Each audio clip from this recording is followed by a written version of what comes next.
পরীক্ষার মার্ক বাড়ছে না এবং পড়া মনে থাকছে না, এই ক্ষেত্রে কি করব? আমি আমার নিজের অ্যাডমিশন জার্নিতেও এই প্রবলেমটা ফেস করেছি এবং আমি যেই জিনিসগুলো করে এটা ওভারকাম করেছি, আজকে তোমাদের সাথে সেটাই আলোচনা করব। যখন আমি এরকম লাইন ধরে ধরে নিজেকে প্রশ্ন করতাম, তখন টপিকগুলো আমার মাথার মধ্যে আরো বেশি ভালো করে গেঁথে যেত। তো ডেইলি এক্সামে খুব ভালো করছি, বাট উইকলিতে গিয়ে মান্থলিতে গিয়ে আমার রেজাল্ট ভালো হচ্ছে না। আমি বইটা বন্ধ করতাম, ওইটা বন্ধ করে মনে করার চেষ্টা করতাম যে আমি ওই টপিকের মধ্যে কি পড়েছি। ভালো মার্ক অর্জন করার যোগ্যতা অর্জন করবো না যতক্ষণ না পর্যন্ত তুমি প্রশ্ন প্র্যাকটিস করো। যেই ভুলগুলো হচ্ছে ওই ভুলগুলোর জায়গাগুলো আবার চ্যাপ্টারে গিয়ে পড়বা, তাহলে তুমি বুঝবে যে আচ্ছা এখানে আমার ভুলগুলো কেন হচ্ছে। আমি একটা বানাইছিলাম, আমি নিজের এক্সপিরিয়েন্স থেকে বলি, এই ভুলের খাতা পুরোটা ভোগাস জিনিস, এটা বানানোর কোনো দরকার নেই। আমার এমন কোনো ইতিহাস নাই যে আমি একবার পড়ার বেসিসে একটা পরীক্ষায় বসে গেছি। আর যতবারে আমি একবার পড়ে পরীক্ষা দিচ্ছি, আমার এক্সাম আলটিমেটলি খারাপ হয়েছে। আসসালামু আলাইকুম, আমি ফারিয়া এরো, স্যার সলিমুল্লাহ মেডিকেল কলেজে চতুর্থ বর্ষ অধ্যয়নরত আছি। আজকে আমি তোমাদের অ্যাডমিশন জার্নি সবচেয়ে কমন প্রবলেম এবং সবচেয়ে বেশি ফেস করো তোমার যে প্রবলেমটা, সেটা নিয়ে আলোচনা করব। সেটা হচ্ছে পরীক্ষার মার্ক বাড়ছে না, পড়া মনে থাকছে না। আমি আমার নিজের অ্যাডমিশন জার্নিতেও এই প্রবলেমটা ফেস করেছি এবং আমি যেই জিনিসগুলো করে এটা ওভারকাম করেছি, আজকে তোমাদের সাথে সেটাই আলোচনা করব। তো দেখো, আমি এখানে কয়েকটা পয়েন্টের লিস্ট আউট করেছি আমি কি করতাম। প্রথমে চলে আসে, আমি দেখতে পাচ্ছি এখানে অ্যাক্টিভ রিকলিং আছে, আরও কিছু পয়েন্ট আমি এখানে লিখেছি। প্রথমেই আমি আগে বলি, ধরো তুমি এরকম প্রবলেমগুলো ছিল যে আপু আমি ডেইলি এক্সামের জন্য পড়াটা মোটামুটি যদি শেষও করতে পারি, পরীক্ষার মার্ক বাড়ছে না, বা এমন হয় যে ডেইলি এক্সামে খুব ভালো করছি, বাট উইকলিতে গিয়ে মান্থলিতে গিয়ে আমার রেজাল্ট ভালো হচ্ছে না। এগুলোর কারণ কি, এটা কিভাবে ওভারকাম করবো, হতাশ হয়ে যাচ্ছে। তো দেখো, আমি যেটা করতাম, ডেইলি এক্সামে ধরো আমার একটা চ্যাপ্টার পড়ানো হয়ে গিয়েছে। এখন ওই চ্যাপ্টার যেহেতু আমি এখন প্রথমবার পড়ছি, প্রথমবার বলতে হ্যাঁ তুমি এইচএসসি লাইফে পড়ছো, ওইটা বাদে ধরো আমি অ্যাডমিশন জার্নির ক্ষেত্রে এখন এটা প্রথম পড়ছি। প্রথম পড়ার জন্য আমি একটা চ্যাপ্টার 6 থেকে 7 ঘন্টা বা 7 থেকে 8 ঘন্টা রাখতাম। এখন তুমি বলতে পারো আপু বই পড়তে আপনি 7 থেকে 8 ঘন্টা নষ্ট করতেন, বাকি টাইম কোথায় পাবো? ক্লাস করতে করতে 2-3 ঘন্টা চলে যাচ্ছে, এক্সাম দিতে একটা সময় চলে যাচ্ছে। তো আমি করতাম কি, এই যে আপনার 6 থেকে 7 ঘন্টা বা 7 থেকে 8 ঘন্টা, এইটার মধ্যে একটা চ্যাপ্টার পড়া, চ্যাপ্টারের এক্সট্রা ইনফরমেশন পড়া, চ্যাপ্টারের প্রশ্ন প্র্যাকটিস করা, সব কিছু একসাথে ইনক্লুড করে আমি টোটাল এই সময়টুকু একটা চ্যাপ্টারের পিছনে দিতাম। ঠিক আছে, এখন আমি একটা চ্যাপ্টার কিভাবে পড়তাম সেটা আগে শেয়ার করি। ধরো আমি একটা টপিক পড়ছি, ওই টপিক পড়ার সময় প্রত্যেকটা লাইন পড়ার সময় আমি একবার নিজেকে প্রশ্ন করতাম, আচ্ছা এই লাইন থেকে কি ধরনের প্রশ্ন করা যায়।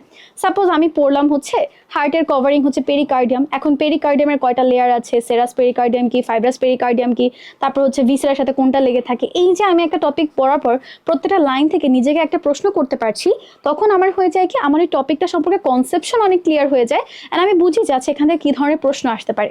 দেন আমি যে কাজটা করতাম সেটা দেখো আমি এখানে লিখেছি অ্যাক্টিভ রিকলিং। অ্যাক্টিভ রিকলিং জিনিসটা কিভাবে হতো, ধরো আমি একটা টপিক পড়লাম, টপিক বলতে গেলে আমি পুরো চ্যাপ্টার বোঝাচ্ছি না, ধরো 2-3 পেজ মিলিয়ে আমার একটা টপিক, বা 2 পেজ 1 পেজ একটা টপিক। ওই টপিকটা শেষ করার পরে প্রথমত আমি একটু আমার প্র্যাকটিস বুকের মধ্যে দেখতাম যে ওই টপিক থেকে ওরা কোনো প্রশ্ন দিয়েছে কিনা। ওই প্রশ্নের পরে আমি বইটা বন্ধ করতাম, বইটা বন্ধ করে মনে করার চেষ্টা করতাম যে আমি ওই টপিকের মধ্যে কি পড়েছি।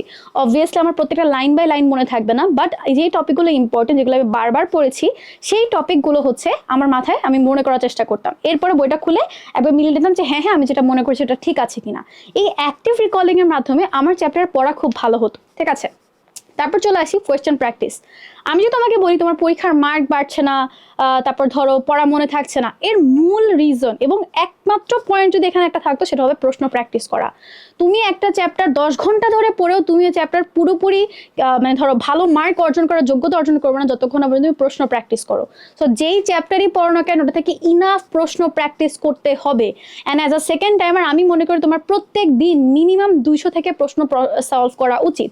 একটা সেকেন্ড টাইমার হিসেবে তুমি যখন একটা ফার্স্ট টাইমারকে টেক্কা দিবা, তোমার ওইটুক পোটেনশিয়াল থাকতে হবে। সো এই যে তুমি প্রশ্ন প্র্যাকটিস করে করে নিজেকে একদম থাকে না কি বলবো, অপরাজেয় করে তুলছো, যে তুমি এই চ্যাপ্টার থেকে আমি যে কর্নার থেকে যেখান থেকে প্রশ্ন দিলে তুমি পারবা, কারণ তুমি সব ধরনের প্রশ্ন সম্পর্কে একটা আইডিয়া তোমার আছে। ঠিক আছে, সো যেই টপিকের উপর কেন ফার্স্টে টপিক ওয়াইজ বা একটা চ্যাপ্টার ওয়াইজ প্রশ্ন প্র্যাকটিস করবা।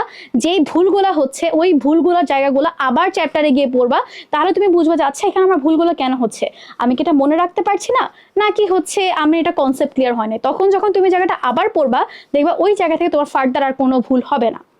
দেন চলে আসি আমাদের ভুল আইডেন্টিফাই করা। তুমি ডেইলি এক্সামে যে ভুলগুলো করছো, ডেইলি এক্সামে মোটামুটি আমাদের সবার মার্কই একটু ভালো থাকে। তো ভুল এখন তাও ধরো 50-এর পরীক্ষা হয়েছে, ধরো আমি 40 পেলাম, তাহলে বাকি এই যে 10 মার্ক আমার কেন ভুল হলো, এটা যে আইডেন্টিফাই করতে পারে এবং যে এই অনুযায়ী কাজ করতে পারে তার কখনো পরীক্ষার মার্ক আর খারাপ হয় না, ইভেন মানে যদি আল্লাহ সহায় থাকে সে চান্সও পায়। ঠিক আছে, তো ধরো আমার কিছু ভুল হয়েছে। এক, আমি খুব দ্রুত পড়ে গিয়েছি, আমি জায়গাটা ওভারলুক করেছি। সেকেন্ডলি যেটা বললাম যে আমার কনসেপশন ক্লিয়ার হয় না, আমি আসলে বুঝি না জিনিসটা এখানে কি করেছে, এই জন্য প্রশ্নের মধ্যে আমি দুটো অপশন থেকে কনফিউজ হয়ে গেছি। থার্ড আসে প্রশ্ন প্র্যাকটিস না করতে, অবভিয়াসলি মেইন রিজন। থার্ড আসে হচ্ছে এখানে অনেক ইনফরমেশন ছিল, আমি হয়তো মনে রাখতে পারি না, আমার এক দুটা স্লিপ হয়ে গিয়েছে। এই যে আমার ভুল আইডেন্টিফাই করা এবং ভুলের পিছনে কারণটা খুঁজে বের করতে পেরেছি, এর মানে আমি এটা থেকে ওভারকাম করতে পারবো। ফোর্থ যে কাজটা করবা সেটা হচ্ছে আমি এখানে লিখেছি যে ভুলগুলো বইয়ে লিখে রাখা, গুলোটা মুছে গেছে যাই হোক, ভুলগুলো বইয়ে লিখে রাখা। তো আমি যে ভুলগুলো করতাম, ধরো আমি আমার বইটা গ্রিন হাইলাইটার দিয়ে দাগিয়েছি, ভুলগুলো হচ্ছে আমি রেড বা অন্য কোনো একটা হাইলাইটার দিয়ে দাগিয়ে পাশে এম লিখে রাখতাম, এম ফর মিস্টেক, মানে এই লাইনটা আমি এবার ভুল করেছি। এরপর ধরো অনেকে তোমাকে বলবে ভুলের খাতা বানাও, জীবনেও করবা না এটা, বিশ্বাস করে এই ভুলের খাতাগুলো পড়ারও সময় থাকে না। তো আলটিমেটলি দেখা যায় মেডিকেল ভর্তি পরীক্ষাকে যখন শুধুমাত্র আমার মেইন বই পড়তে পড়তে পাগল হচ্ছে, তখন এই ভুলের খাতাগুলো কেউ খুলেও দেখে না। আমি একটা বানাইছিলাম, আমি নিজের এক্সপিরিয়েন্স থেকে বলি, এই ভুলের খাতা পুরোটা ভোগাস জিনিস, এটা বানানোর কোনো দরকার নেই, বইয়ের মধ্যে লিখে রাখো। তো যতবার তুমি বইয়ের পাতাটা উল্টাবা ততবার দেখবে আচ্ছা আমার এই জায়গাটা ভুল হয়েছে, এটা আর কোনোদিন তোমার ভুল হবে না। ইভেন এটা না, এটার আশেপাশে জায়গাগুলো তুমি একটু ভালো করে পড়ে রাখবা যে কেন তাহলে আমার এটা ভুল হলো। যখন দেখবা এরকম, ধরো তুমি আজকে পরীক্ষা দিয়েছো, তুমি 30 পাইছো, 20টা ভুল পাইছো একটা চ্যাপ্টারের মধ্যে, এই 20টা ভুলের জায়গাগুলো তুমি আবার কভার করে ফেলছো, প্রশ্ন প্র্যাকটিস করতে গিয়ে আরো 15টা ভুল পাইছো, 15টা ভুলের জায়গাও তুমি একটু কভার আপ করে ফেলছো। এভাবে ভুল করতে করতে তুমি দেখবা ওই চ্যাপ্টারের পুরাটা কনসেপশন তোমার ক্লিয়ার হয়ে গেছে, এন্ড ওই চ্যাপ্টার থেকে তুমি সামনে আর কোনো ভুল করবা না। যতবার বইয়ের পাতা উল্টাবা ততবার মাথা মধ্যে আসবে আচ্ছা এই এমসিকিউটা তো আমি ভুল করেছি। বাট তুমি যে ধরো একটা এমসিকিউ ভুল করার পরেও সেটা বইয়ে লিখে রাখো নাই, বা সেটা কেন ভুল হয়েছে সেটা নিয়ে তুমি কোনো প্রতিকার নাও নাই, তাহলে এই ভুলটা তোমার সামনেও হবে। এন্ড আমরা একটা কথা বলি, প্রথমবার বললে আমরা সেটাকে ভুল বলি, যদি তোমার এইটা রিপিট হতে হতে মেডিকেল ভর্তি পরীক্ষা পর্যন্ত যায়, বা ধরো সেকেন্ড টাইমে ভুলটা রিপিট হয়, তাহলে সেটা তোমার জন্য গুনাহ হয়ে যাবে। ঠিক আছে, সো এই পাপ তো আমরা করবো না, আমরা প্রথমবার সেটা থেকে শিক্ষা নিব। ঠিক আছে, আশা করি তোমরা বুঝছো।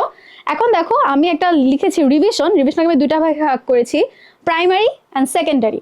তো প্রাইমারি রিভিশন অ্যান্ড সেকেন্ডারি রিভিশনটা কি?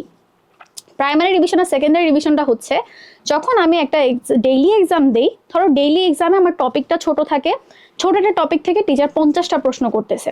সো তুমি বুঝতেই পারতেছো কিছু, ধরো আমার চ্যাপ্টারে কিছু ইম্পর্টেন্ট পার্ট থাকে, কিছু আনইম্পর্টেন্ট পার্ট থাকে। টিচার ইচ্ছা করে, প্রশ্ন করতে ইচ্ছা করে ধরো 10টা প্রশ্ন তোমাকে এমন দিবে যেটা খুব একটা বেশি ইম্পর্টেন্ট না, মেডিকেল ভর্তি পরীক্ষা আসার মতো না, মানে আসার জন্য একটু লেস ইম্পর্টেন্ট আর কি, বাট স্টিল সে তোমাকে দিবে।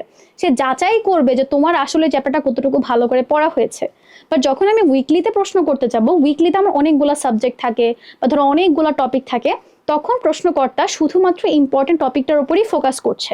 তো যখন তুমি ডেইলি এক্সামের ক্ষেত্রে প্রত্যেকটা লাইন দাগায় দাগায় ভালো করে করে পড়তেছো, উইকলি এক্সামে গিয়ে তোমার যদি সময়টাও কম থাকে, তোমার প্রত্যেকটা লাইন পড়ার দরকার নাই। তখন তুমি মেইনলি ফোকাস করবা হচ্ছে ইম্পর্টেন্ট টপিকগুলো, মানে পুরো একটা চ্যাপ্টার একটা থরলি জাস্ট একটা রিডিং মারবা, জাস্ট ইম্পর্টেন্ট লাইনগুলো বা ইম্পর্টেন্ট জায়গাগুলো ভালো করে পড়বা অ্যান্ড প্রশ্ন প্র্যাকটিস করবা। বিশ্বাস করো এটা করলে তোমার উইকলি মার্ক এমনি বেড়ে যাবে। তুমি দেখবা উইকলি প্রশ্ন কিন্তু কখনো তেমন আহামরি কঠিন হয় না, উইকলি প্রশ্ন ইম্পর্টেন্ট জায়গা সুপারফিশিয়াল জায়গা থেকে করা হয়। বাট আমরা স্ট্রেস নিয়ে যে অনেক পড়া, এই ভেবে ভেবে আমাদের পড়াটা হয় না।